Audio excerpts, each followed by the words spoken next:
Understanding Stone Patio, a guide for English learners. Hello everyone, and welcome to our English learning series. Today, we're going to explore a common phrase in the English language, stone patio. This phrase might seem simple, but it's packed with cultural and architectural meaning. Stay tuned as we break it down for you. First, let's look at the two words that make up this phrase, stone and patio. The word stone refers to a hard, solid substance found in the ground, often used in building.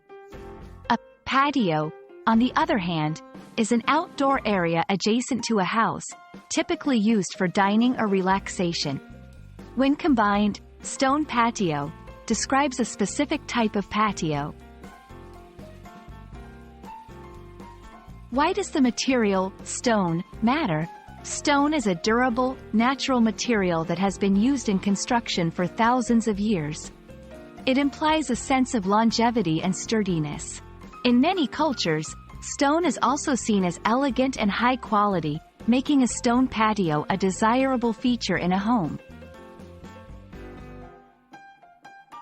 Patios, including stone patios, are common in many parts of the world, particularly in places with warm climates. They are spaces for socializing, relaxing, and enjoying the outdoors. In this sense, a stone patio is not just a physical space but also a symbol of leisure and social interaction. The phrase, stone patio, can be used in various contexts. It might appear in real estate listings, home improvement discussions, or even in conversations about outdoor activities.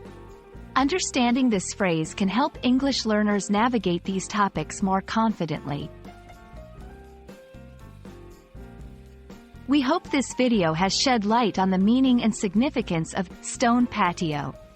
Remember, every phrase you learn helps build your understanding of the English language and culture. Keep learning, and we'll see you in our next video.